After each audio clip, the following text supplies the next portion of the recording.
Hello guys, आज हम पढ़ने वाले क्लास 8 का first chapter crop production and management. तो चलिए शुरू करते हैं। इसमें हम सीखेंगे क्रॉप को कैसे उगाना है प्रॉपरली और उसको मैनेजमेंट कैसे करना है। तो हमारा फर्स्ट टॉपिक है एग्रीकल्चरल एक्टिविटीज़, एग्रीकल्चरल प्रैक्टिसेस और एग्रीकल्चरल एक्टिविटीज़। हम इसको कुछ भी कह सकते हैं। तो इसमें हमारे पास एक डेफिनेशन दिया हुआ है क्रॉप का डेफिनेशन दिया गया है।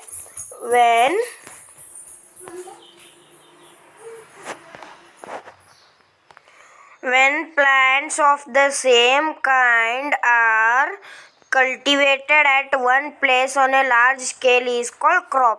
ये हमारा डेफिनेशन है। इसका एग्जाम्पल भी दिए हुए हैं।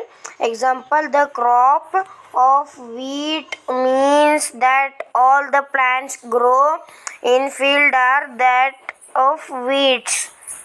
तो हमारे फर्स्ट ऑप्शन ये हम को सीख गया।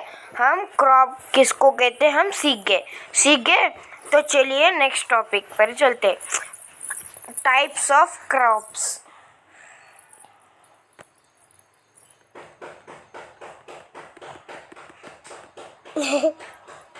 तो हम सीखेंगे अब टाइप्स ऑफ क्रॉप्स। तो यहाँ पे मेनली दो तरह के क्रॉप्स होते हैं, खरीफ क्रॉप्स, रबी क्रॉप्स। इसको हम पढ़ लेंगे। तो खरीफ क्रॉप्स किसे कहते हैं?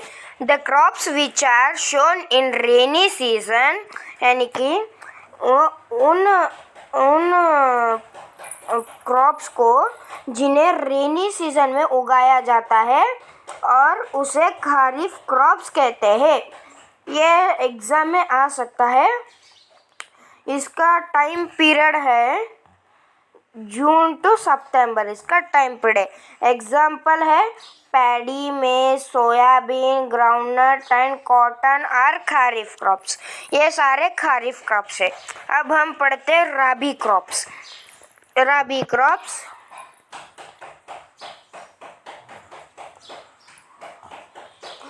The crops grown in the winter season is called rabi crops। जो क्रॉप्स जिनको विंटर सीजन में उगाया जाता है उन्हें बोलते हैं रबी क्रॉप्स। तो इसका टाइम पीरियड है अक्टूबर टू मार्च इसका टाइम पीरियड है। तब तक इसको ग्रो कर सकते। एग्जाम्पल देखेंगे of examples of rabi crops are wheat, gram, pea, mustard and linseed है। linseed basic practices of crops production. तो हम अगले टॉपिक पे आते हैं, basic practices of crop production. तो इसमें चलते हैं। यहाँ पे कुछ नहीं है, उतना खास नहीं है। यहाँ पे हम सीखेंगे एग्रीकल्चर के कितने टाइप्स होते हैं, एग्रीकल्चर के कितने स्टेप्स होते हैं।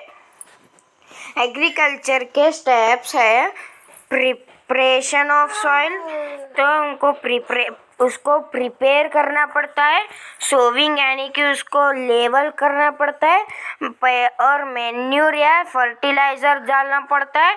इरिगेशन है, protecting from weeds, harvesting, storage. ये सारे हम सीखेंगे एग्रीकल्चरल प्रैक्टिसेस में। तो चलिए शुरू करते हैं। First, preparation of soil. यहाँ पे प्रिपरेशन ऑफ सॉइल।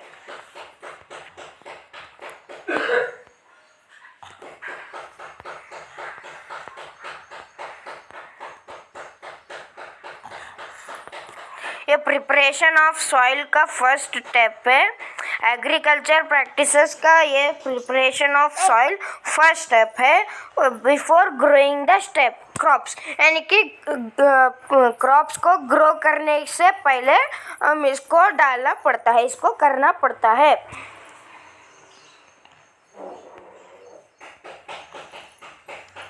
तो बस इतना ही है।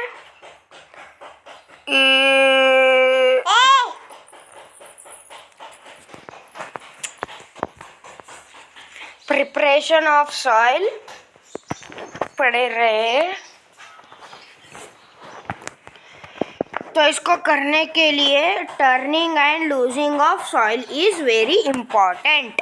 तो इसमें हम दो करते हैं, turning and losing of soil. इसको पढ़ेंगे। The process of losing and turning of soil is called tilling और प्लॉइंग। इस प्रोसेस को करने के लिए लूजिंग प्रोसेस को करने के लिए हमें ज़रूरत पड़ता है टिलिंग या प्लॉइंग। ज़रूरत नहीं पड़ता है, इस दोनों नहीं, किसी एक को ही ले जा सकते हैं। इसको टिलिंग भी बुला सकते हैं आप और प्लॉ भी बुला सकते हैं। प्लॉ ने प्लॉइंग। अब एग्रीकल्चरल इम्पोर्टेंस बोलेंगे। एग्रीकल्चरल इम्पोर्टेंस नहीं भाई, इम्पोर्टेंस इसमें कुछ नहीं है। Before sowing of the seeds it is necessary to break soil clumps to get better yield. This is done with the help of various tools. The main tool is used for this are the plough, hoe and cultivator. तो पहले हम पढ़ेंगे plough. तो हम पहले पढ़ेंगे plough. This is being used to since ancient times for tilling the soil. इसको हम बहुत साल पुराने पहले यूज़ करते थे हम इसको, लेकिन अब कल्टीवेटर आ गए हैं इसलिए थोड़े थोड़े किसानी यूज़ करते हैं इसको। इसका मैं कैसे डायग्राम है बताता हूँ मैं बाद में। अब चलते हैं हू पे। It is a simple tool which is used for removing weeds. हमको वीड्स निकालने के लिए यूज़ करते हैं।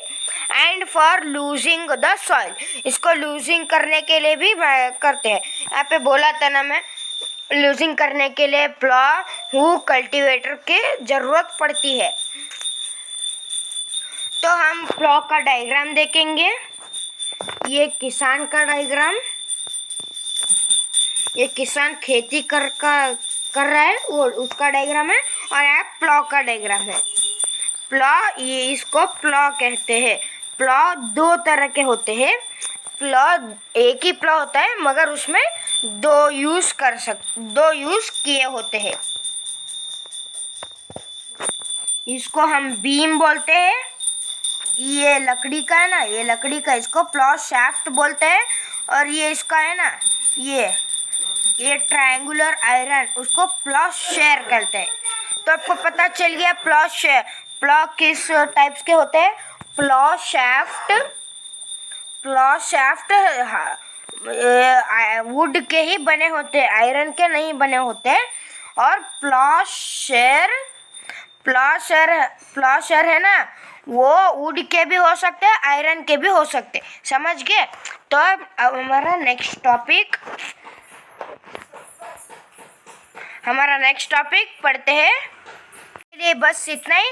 तो हम मिलते हैं अगली वीडियो में इसके कंटिन्यू के साथ। तब तक के लिए बाय बाय।